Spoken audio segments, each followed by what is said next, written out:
Israel America സഖ്യം ഇറാനെ ആക്രമിച്ചതോടുകൂടി യുദ്ധം പല മേഖലകളിലേക്കാണ് വ്യാപിക്കുന്നത്.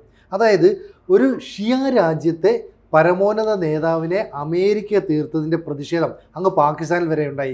മൊത്തം 20% ഷിയകളാണ് പാകിസ്ഥാനിലുള്ളത്. പക്ഷേ അവിടെ ഉണ്ടായ പ്രക്ഷോഭത്തെ തുടർന്ന് ഷിയ അനുകൂലികൾ അമേരിക്കയുടെയും അതുപോലെ തന്നെ UN-ൻ്റെയും ഓഫീസുകൾ അടിച്ചു തകർക്കുന്നു. ഇറാഖിലെ ഷിയ വിഭാഗം പ്രശ്നമുണ്ടാക്കുന്നു. ഇതിനിടയിലാണ് പാകിസ്ഥാനും അഫ്ഗാനിസ്ഥാനും തമ്മിലുള്ള പ്രശ്നത്തെ വേറെ രീതിയിലേക്ക് വഷളാക്കി കൊണ്ടുപോകുന്നത്.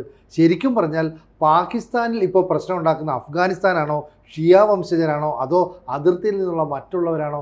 ആകെ കൺഫ്യൂഷനാണ്. എന്താ തോന്നുന്നത്? പാകിസ്ഥാൻ വമ്പൻ വ്യോമാക്രമണം അത് അഫ്ഗാനിസ്ഥാൻ ഭയങ്കര ശക്തമായിട്ട് തിരിച്ചടിച്ചുകൊണ്ടിരിക്കുന്നു എന്നുള്ളതാണ് ഇപ്പം നമ്മൾ സംസാരിക്കുമ്പോൾ നടന്നുകൊണ്ടിരിക്കുന്നത്.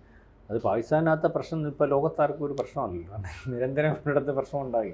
പക്ഷേ കഴിഞ്ഞ ദിവസങ്ങളിൽ നമ്മൾ ഈ സിന്ദൂർ ചെയ്തതുപോലെ പാകിസ്ഥാൻ അത് കണ്ടാണോ എന്നറിയത്തില്ല, ഭീകരവാദ തീവ്രവാദ ഗ്രൂപ്പുകളെ അതിൻ്റെ ഭാഗമായിട്ടാണ് TTP ആക്രമിക്കുന്നതിൻ്റെ ഭാഗമായിട്ടാണെന്ന് പറഞ്ഞാൽ അതിര് കടന്ന് അവിടെ ചില എടുത്ത് ബോംബിടുകയും ഒരുപക്ഷെ അവർ പറയുന്നത് ഞങ്ങളുടെ ജനവാസ മേഖലയിലും ഞങ്ങളുടെ കോളനിയിലും ഒക്കെയാണ് ബോംബിട്ട് അതിൻ്റെ തിരിച്ചടിയാണ്. അതിൻ്റെ തിരിച്ചടി ഇപ്പം വ്യോമാക്രമണം നടത്തി അത് ശക്തമായിക്കൊണ്ടിരിക്കുന്നു. അതായത് ഏതാണ്ട് പാകിസ്ഥാനിൽ റാവൽപിണ്ടി നൂർഹാൻ എയർബേസ്, നമുക്കറിയാവുന്ന എയർബേസാണ് നൂർഹാൻ എയർബേസിൽ, അതുപോലെ ക്വറ്റയിലെ സൈനിക ആസ്ഥാനം, ഖൈബർ പത്തൂൺ പാക് സൈനിക ആസ്ഥാനം ഉള്ള ഇടങ്ങളിലെല്ലാം വമ്പൻ ആക്രമണം നടന്നിരിക്കുന്നു. അതായത് വളരെ വലിയ വലിപ്പത്തിൽ മരണസംഖ്യ ഉയരുന്നു എന്നുള്ള രീതിയിലേക്കുള്ള വാർത്ത. കഴിഞ്ഞ ദിവസം പിന്നെ ഈ പറഞ്ഞതുപോലെ അവിടുത്തെ UAE ആസ്ഥാനം ഷിയ വംശകർ തകർത്ത് അതിനകത്തുള്ള വെടിവെപ്പിൽ 20ഓളം പേര് മരിച്ചിട്ടുണ്ട്.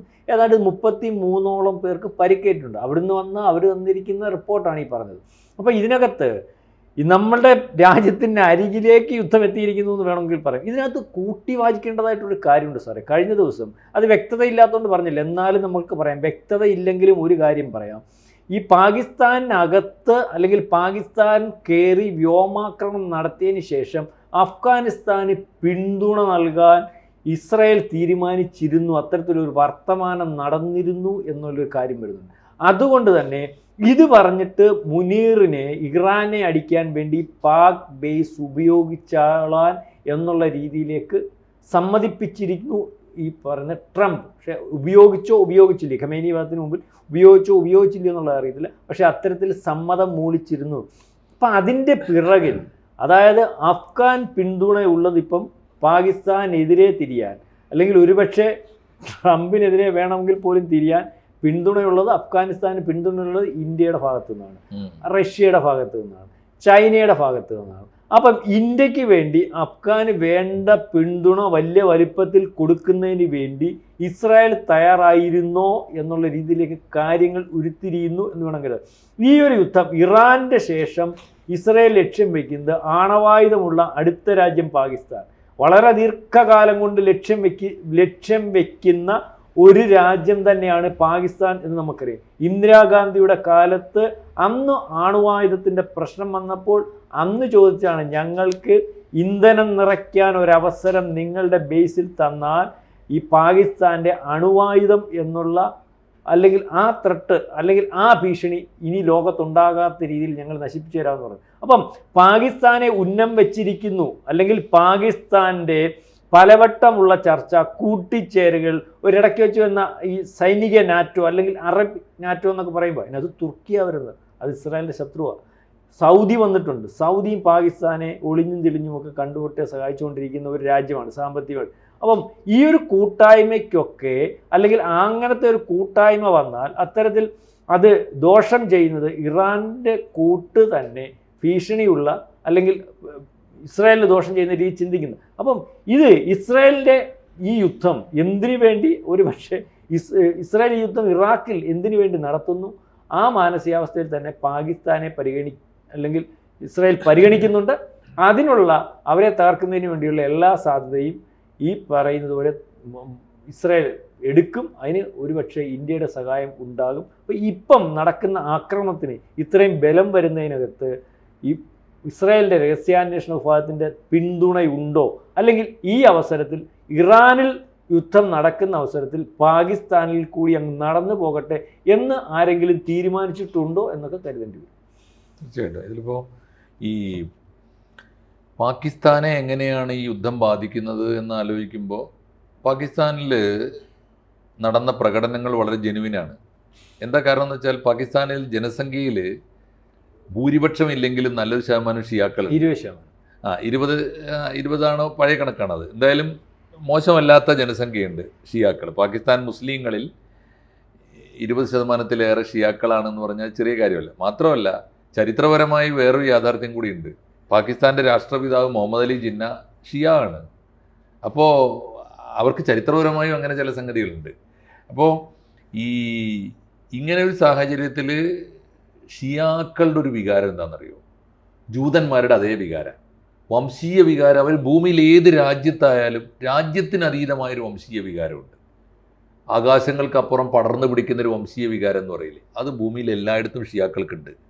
അത് ഇറാനിലുള്ള ഷിയായും ഇറാഖിലുള്ള ഷിയായും ഇസ്രായേലിലെ സിറിയയിലെ ഷിയായും പാകിസ്ഥാനിലെ ഷിയായും ഒക്കെ ഷിയ ആണ്. അത് ആ ഒരു വികാരമുണ്ട്. അപ്പോൾ അതുകൊണ്ട് പാകിസ്ഥാനിലെ ഷിയാക്കൾ ആയത്തുള്ള ഖാംനയി കൊല്ലപ്പെട്ടതിൻ്റെ പേരിൽ പാകിസ്ഥാനിൽ പ്രകടനം നടത്തും, അല്ലെങ്കിൽ പാകിസ്ഥാനിൽ വലിയ വികാരത്തോടെ അമേരിക്കയ്ക്കും ഇസ്രായേലിനും എതിരായി പ്രകടനം നടത്തുമെന്ന് ഉറപ്പാണ്. ആ ഒരു യുദ്ധം പശ്ചാത്തലമാക്കിയിട്ട് പാകിസ്ഥാനിലെ പല ഹൈക്കമ്മീഷണറേറ്റുകൾക്ക് മുമ്പിലും എംബസികൾക്ക് മുമ്പിലും ഒക്കെ വലിയ ഭീകരമായ പ്രകടനമാണ് നടന്നത് ഒരു വശം. രണ്ടാമത്, ലോകത്തിൽ ഇന്നുള്ളതിൽ ഏറ്റവും തീവ്രമായ സ്വഭാവമുള്ള എന്തൊക്കെ നമ്മൾ ന്യായം പറഞ്ഞാലും ഒരു പ്രസ്ഥാനം താലിബാൻ തന്നെയാണ്. തെഹ്രീക്ക് താലിബാൻ പാകിസ്ഥാൻ എന്ന് പറയുന്നത് വളരെ കൃത്യമായി TTP സാറ് പറഞ്ഞല്ലോ, TTP വെൽ ഡിസൈൻഡ് ആണ്.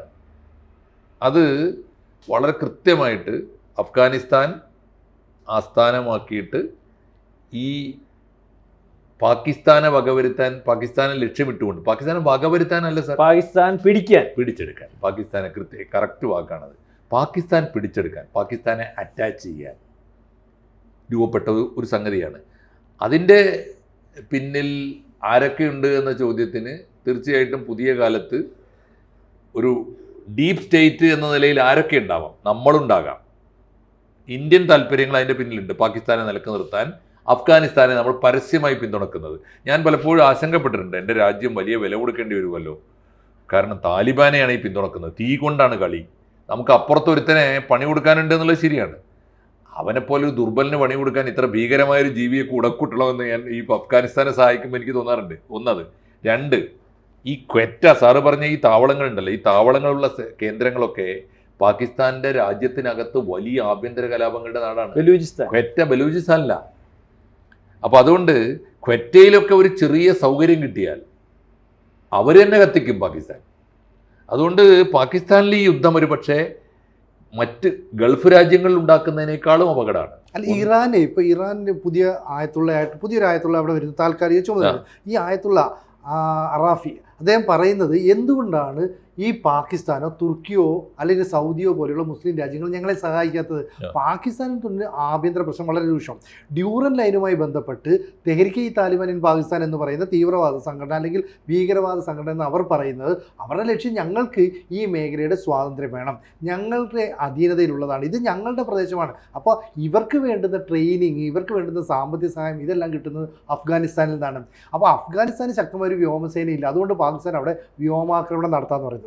അങ്ങനെ വ്യോമാക്രമണം നടത്തിയാൽ അഫ്ഗാൻ ചെയ്യുന്നത് അവർ അതിർത്തിയിൽ ഈ പാകിസ്ഥാൻ്റെ പോസ്റ്റുകൾ പിടിച്ചെടുക്കുക, സൈനിക താവളങ്ങൾ പിടിച്ചെടുക്കുക. കാരണം ഈ മലമടക്കുകൾക്കിടയിൽ, കുന്നുകൾക്കിടയിലൊക്കെ ഇരുന്ന് ഗൊറില്ല യുദ്ധം ചെയ്തുള്ള എക്സ്പീരിയൻസ് ഉള്ള അഫ്ഗാനിസ്ഥാനെ സംബന്ധിച്ചിടത്തോളം ഈ പറയുന്ന പാകിസ്ഥാൻ ഒരു ഭീഷണിയല്ല.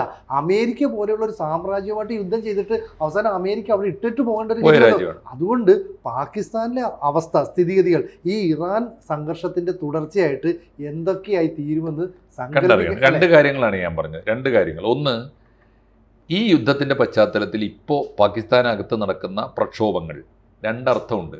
പ്രധാനപ്പെട്ട രണ്ട് സ്റ്റേറ്റുകൾ പാകിസ്ഥാനിൽ നിന്ന് വിട്ടുപോകാനുള്ള സൗകര്യങ്ങൾ അഫ്ഗാനിസ്ഥാൻ്റെ സഹായത്തോടു കൂടി വേണമെങ്കിൽ അമേരിക്കയ്ക്ക് ഒരുക്കി കൊടുക്കാൻ പറ്റും. വളരെ കൃത്യമാണത്. അതിൻ്റെ പിന്നിൽ ഇപ്പോൾ ആരുടെയൊക്കെ താല്പര്യങ്ങൾ ഞാൻ പറയാമല്ലോ. തീർച്ചയായിട്ടും ഇപ്പോൾ പാകിസ്ഥാനെ എതിരായി ചിന്തിക്കുന്ന എല്ലാവരുടെയും താല്പര്യങ്ങൾ അതിനകത്ത് വരും. ഇപ്പോൾ പഷ്തൂണിസ്ഥാനും ബലൂചിസ്ഥാനും അഫ്ഗാനിസ്ഥാനോട് ചേർന്ന് കിടക്കുന്ന കൊടിയ തീവ്രവാദികളും അപാരമായ പോരാളികളും ഒക്കെ ആയ ഒരു പ്രദേശമാണ്. ഖാൻ അബ്ദുൽ ഗഫാർ ഖാന്റെ നാടാണ് ഈ പഷ്തൂണിസ്ഥാൻ. അവിടെയാണ് മറ്റേ പെഷവാർ, ഇപ്പുറത്ത് ക്വറ്റ ഉൾപ്പെടെയുള്ള ബലൂചിസ്ഥാൻ. ബലൂജികളും പഷ്തൂണികളും ചേർന്നാൽ ചേർന്നിരിക്കുക ഇല്ലായ്മ ചെയ്യാൻ പറ്റും, അവരെ ഇല്ലായ്മ ചെയ്യാൻ പറ്റും. അത്ര ഗുരുതരമാണ് ഈ വിപത്ത് എന്നാണ് ഞാൻ പറയുന്നത്.